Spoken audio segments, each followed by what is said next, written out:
house is gone. That should matter. Borley Rectory burned, collapsed, and was ultimately demolished, yet the site kept its reputation long after the building itself disappeared.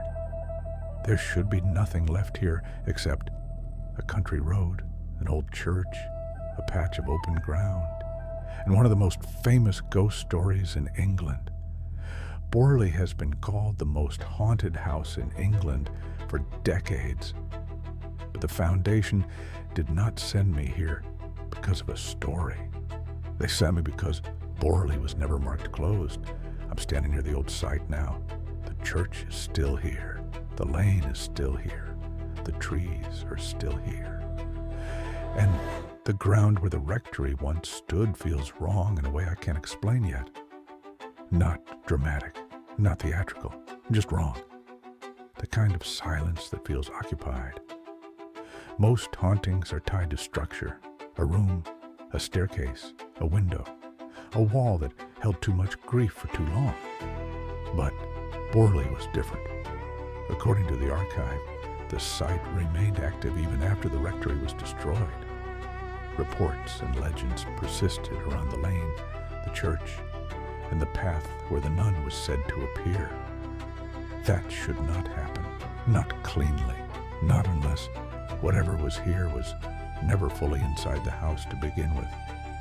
I came here to test what was left, to walk the footprint, to compare the surviving geography against the witness reports, to see whether Borley was just a contaminated story or something worse. At first it looked like nothing. Open ground, wet grass, broken darkness. The church sitting beyond the trees like it had learned to ignore what happened beside it. No house, no windows, no corridors, no walls for footsteps to move through. And then I heard them. 3 steps, slow, measured, to my left. Not behind me, not ahead, just off my shoulder, where one of the old corridors would have stood if the rectory still existed. I stopped. The sound stopped. I moved again. So did the steps. There is a moment in every field investigation where instinct moves faster than reason. You know what you heard. You also know what should be possible. And when those two things fail to align, your body notices before your mind catches up. I turned my light toward the sound and found nothing except grass bending in the wind. No animal, no person, no shape moving away. Just empty ground and the church beyond it. I waited, counted the seconds, tried to slow my breathing. Then I spoke into the recorder. Borley site, initial sweep. No visual contact. Possible footstep anomaly across former interior footprint. No visible source. My own voice sounded smaller than it should have. That happens sometimes at night in open ground. Space plays tricks on sound. Distance changes things. You tell yourself that first. You always tell yourself that first. Borley earned its name through years of reports. Footsteps in empty corridors, bells ringing, wall messages, the gray nun, unexplained lights.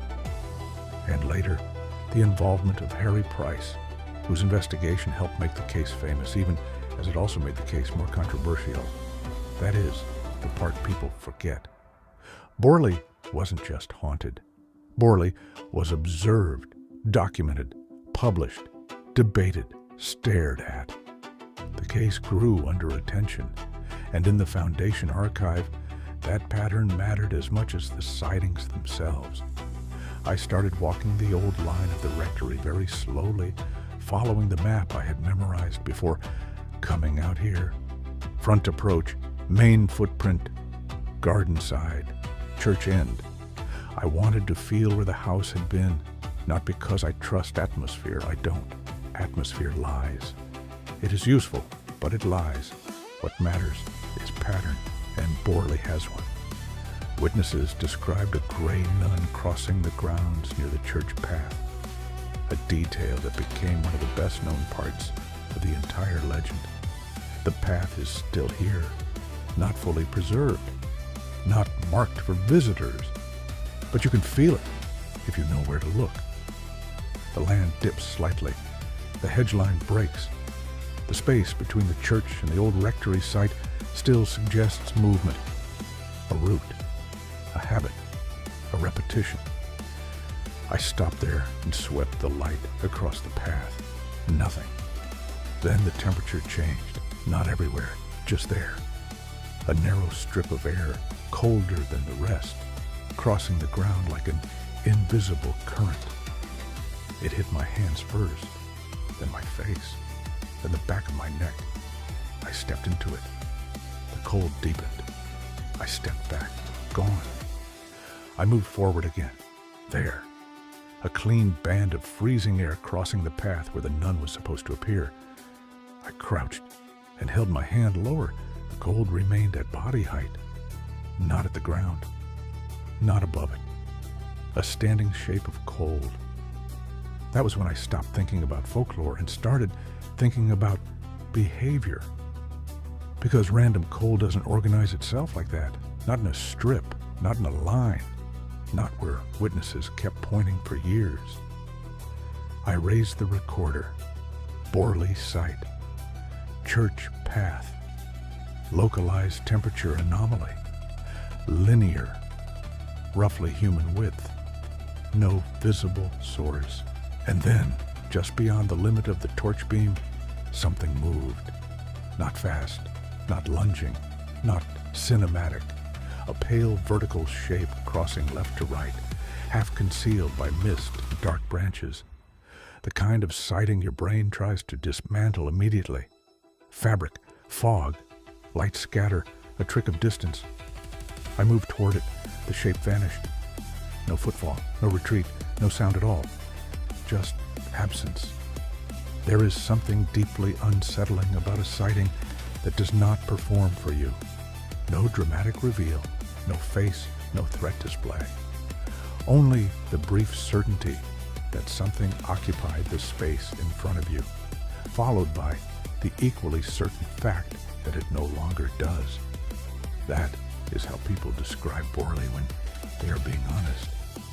Not spectacular, persistent, partial, always just enough to keep the argument alive.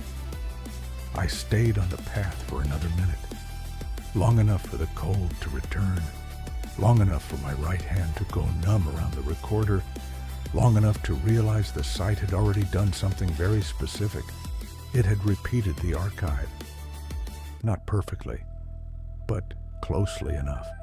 The nun's path, the cold, the peripheral figure, the sense of directed movement near the church side of the grounds. That was not enough to prove a haunting, but it was enough to tell me the file was active.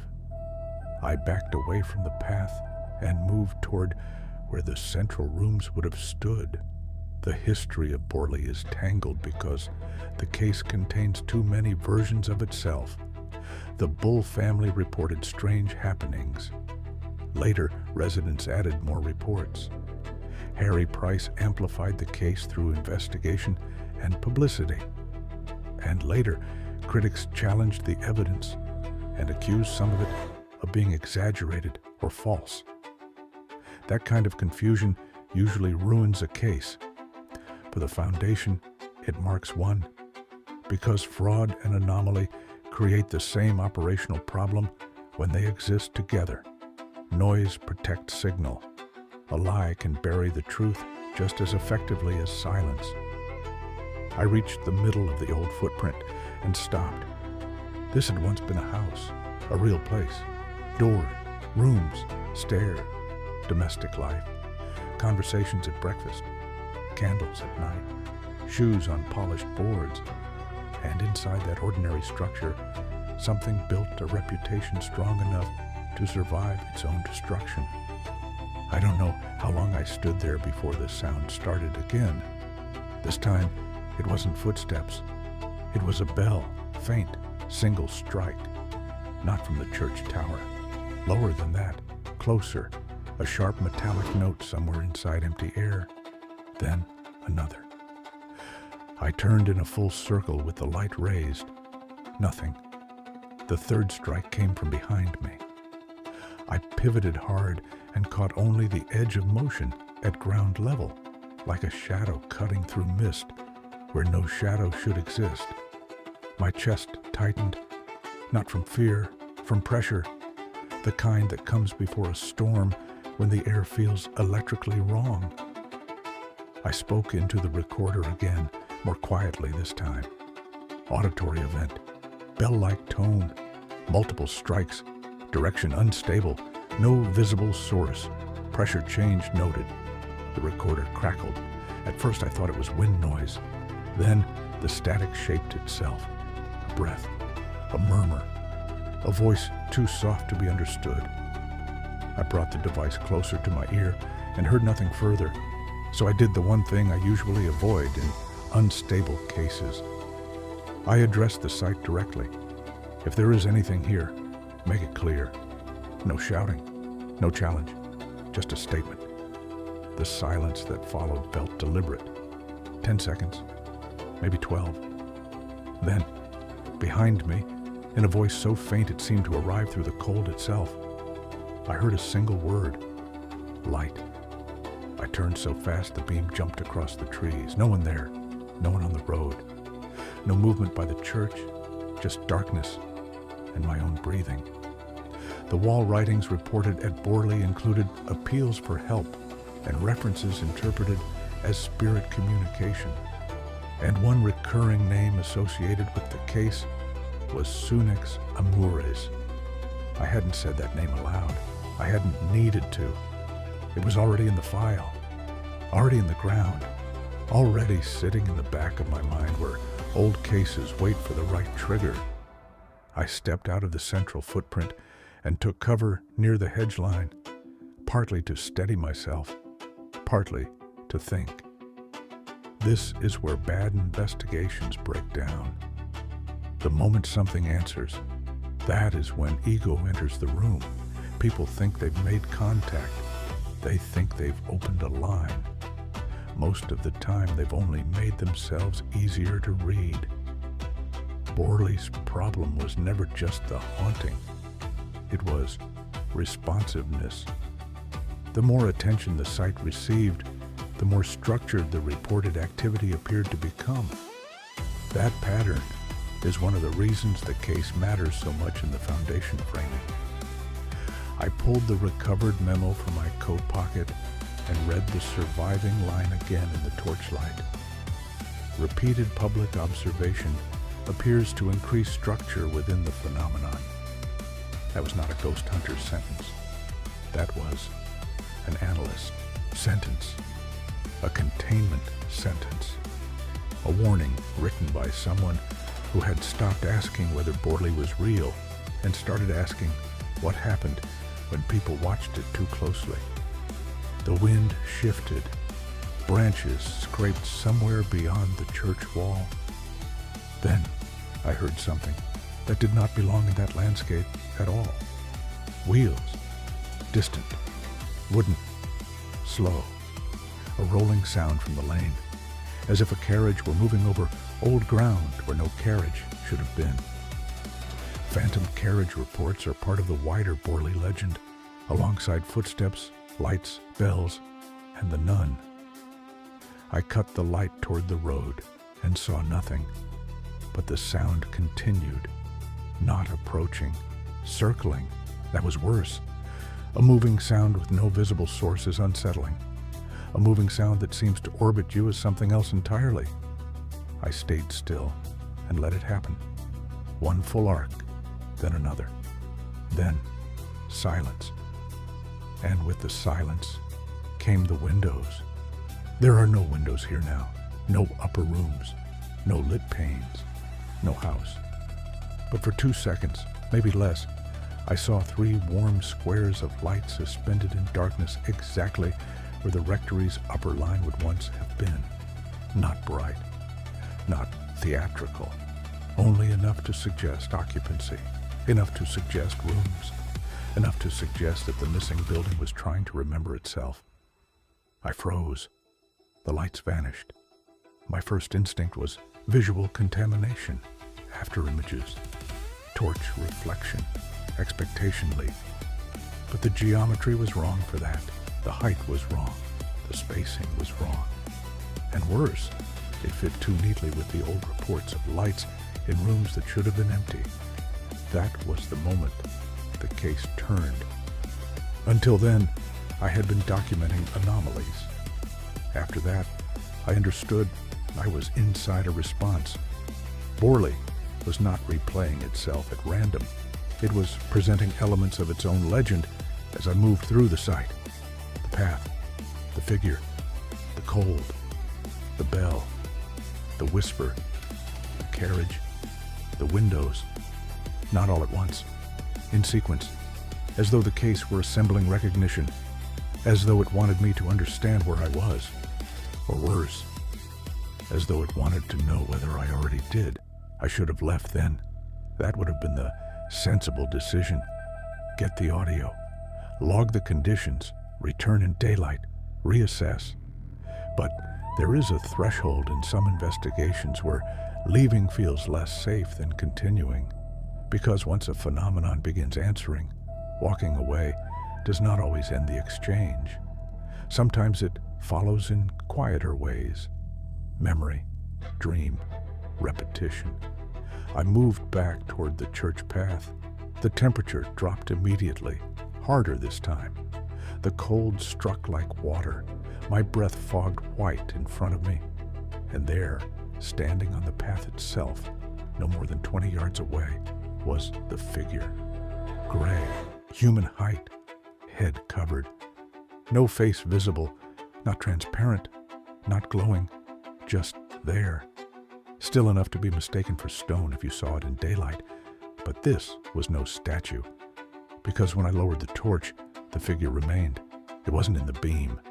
It was in the dark. I said nothing. The figure began to move, not walking the way a person walks. Gliding is the wrong word because that sounds too elegant. This was something more limited than that. A measured forward shift without visible effort, as though the body had forgotten the lower half of motion, but remembered direction. One step, then another, not toward me, across the path. Repeating the same line witnesses described years before I was born. I felt the old scar in my side pull tight, a dull, ugly ache, not sharp, not enough to double me over, just enough to remind me that some cases do not end when the field report does. The figure stopped halfway across the path and turned its head slightly toward me. No face, still no face, but attention, absolute attention. And in that moment, I knew what the archive meant. Borley was not a location that passively stored events. It was a case shaped by witness, a site where observation and manifestation had become entangled. The haunting did not survive the house by accident. It survived because the structure was never the true container. Attention was, story was, expectation was. The figure lifted one arm, not pointing, not reaching, just raising it slowly, as if mimicking some half-remembered gesture from a life that no longer fit the body wearing it. Then the whisper came again, closer now, not through the recorder, not through the wind, from the path itself. Light. A second voice followed the first, not louder, only harsher, broken. A fragment of syllables I could not assemble, except for one shape emerging from the noise like something surfacing from deep water. Amures.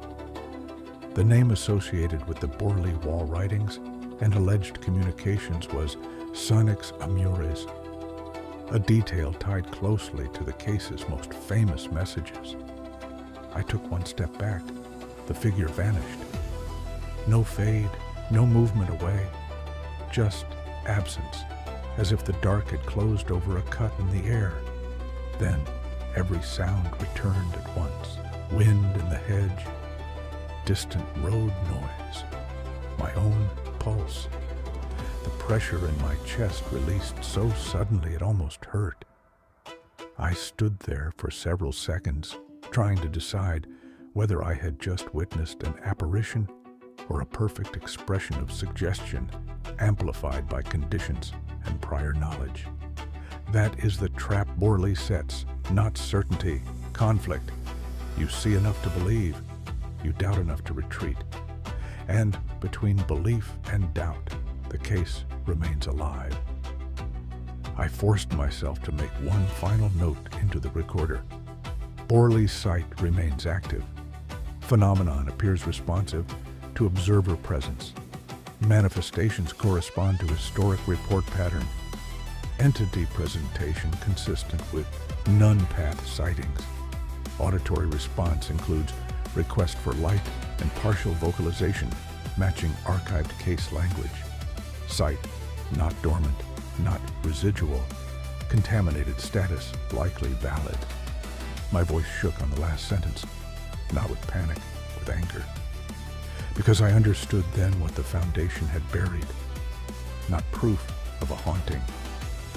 Something more difficult. Proof of a mechanism. Borley may have been one of the earliest cases where a haunting, a legend, and an audience fused into the same operational event. The archive framing treats it less as a simple ghost story and more as a contaminated site where false and genuine elements became inseparable. That makes it harder to classify, harder to contain, harder to kill.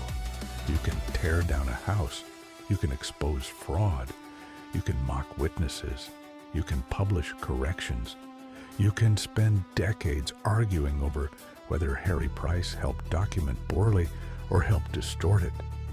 That debate has followed the case for generations. But if even part of the phenomenon learned to survive inside the argument itself, then none of that closes the file. It only changes the conditions. I left the path and headed back toward the lane without turning around. Not because I was afraid to look, because I knew looking back was exactly the kind of impulse Borley seemed built to exploit. Halfway to the road, I heard the footsteps one last time. Not beside me now, inside the old footprint behind me, walking the vanished corridor at a calm, domestic pace, as if someone were still moving through rooms that no longer existed. That sound followed me all the way to the gate. Then it stopped. I didn't look back. I'm looking now at the recorder, at the memo, at the old reports, at the same pattern repeating across decades, across witnesses, across the destruction of the building itself. The rectory is gone, the church remains, the lane remains, and the legend of the nun and the surviving activity outlived the house. But the site is not empty. Whatever Borley was, it did not end in the fire. It adapted. Maybe the fraud protected it. Maybe the attention fed it. Maybe the witnesses helped shape the mask it chose to wear. Or maybe the simplest explanation is the one people avoided because it was too unstable to live with. That something real was here, that it learned quickly, and that the more people tried to define it, the more effectively it learned how to remain just beyond proof. Borley was never just haunted, it was shielded by ridicule, by fame, by contradiction, by the fact that no one could ever fully agree on what they had seen. That is the perfect hiding place for a phenomenon that survives through uncertainty. This is Adam Mercer. Case 012-B remains open, and the black files remain open.